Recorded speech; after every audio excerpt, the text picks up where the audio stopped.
Hey, it's Vinny. And this is Joe. We wanted to talk to you guys about something interesting, and this has to deal with Kale. And in this last Super Episode 101, she was able to very quickly sort of perfect or harness or control her transformation as a Super Saiyan, which me and Joe, as we're talking about, we're seeing this, it's just happening so fast. It's like there's no training or working up or time that is needing to take place before these momentous occasions to happen. Something that we've always seen and has been a part of Dragon Ball is this idea as time goes on, people control and they become better fighters or they harness new transformations. We have seen Kale go from now in days to transforming once, transforming again, and now in minutes to almost perfecting that transformation. She now has control and she's aware of her transformation now in only moments. You would think after the blast she took from Jiren, it'd probably take her at least an hour to get back from that, to get back some of her energy from that. But she got back her energy in just a minute. And now in another minute, as she's fighting against the Pride Troopers, she has almost perfected her control of that form. Yeah, and also going with her learning how to use it so quickly. And the best correlation I have for this is Gohan. Basically, he was a person who we saw over the years, like, we know about his hidden power, but he didn't know how to control it. And over time, he's learning it from Piccolo. And then we see later on in Frieza that he's able to still, like, power up more. And that he still doesn't know how to control it. And then finally, when he's working with Goku, Goku sees it and figures out sort of how it works. Gohan still needs to learn how to control it. And then at one point, he does.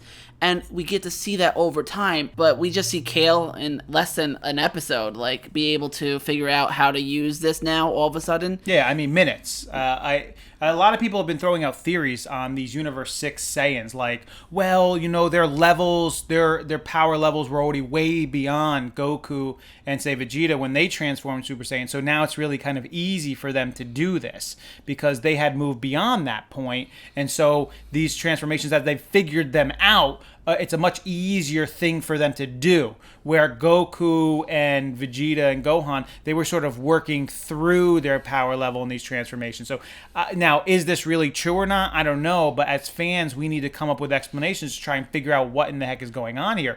But with a person like Kale, that almost doesn't make so much sense, because she's not the warrior that Caulifla is. She doesn't have, like, the control and the abilities and the experience that Caulifla has. She's sort of just like what Caulifla is saying, is like a protege, like a trainee almost, like she's just starting. So you would expect that even if she can magically transform into this berserker mode because of all of this pent-up anger, that, okay, I'll give you that. She can transform into this berserker mode, all of this anger, and she could take out even God form Goku in his blue form.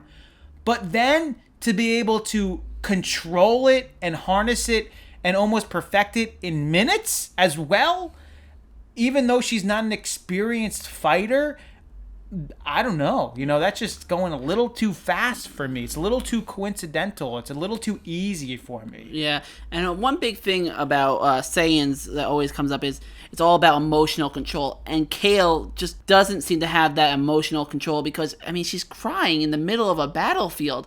And it just doesn't seem like she can even control her emotions like Caulifla can. Like, she just seems very, like, control of the way she feels and everything. And that's how Super Saiyan works in a way. I just don't see it with her. I mean, I would give it, like, I know some people are saying, well, she has so, like, how could she possibly be stronger than blue form, Goku in blue form? And there's so many theories. Again, watch our theory video on Goku in blue form. But a lot of people are saying, well, all that anger, it could really lead to her being stronger. Okay, I'll give you it. You win that argument. But also, not only is she strong in the blue form, but now in that anger, she can control it in minutes too. It's too much. I would almost have rather seen them almost more mastered Super Saiyans before the tournament than them evolving now or transforming now as the tournament's going on. I would almost have rather seen, like, when we started to look at all these different universes and get ideas of who's in them. Yeah. They were already transformed. They already knew how to transform. They had already sort of mastered it and learned it. But now, as they're coming into contact with the likes of Goku and Saiyans from Universe 7, they're starting to learn other transformations. Not everything all at once. It just seems like so much is happening all at once and so quick and so fast that it's almost unbelievable. You know, I can't believe it. I'm not pulled in by the storyline. I understand why the storyline needs to happen, and I think it does need to happen. It does, definitely. It has to happen, but it's just happening so fast. I almost rather them have already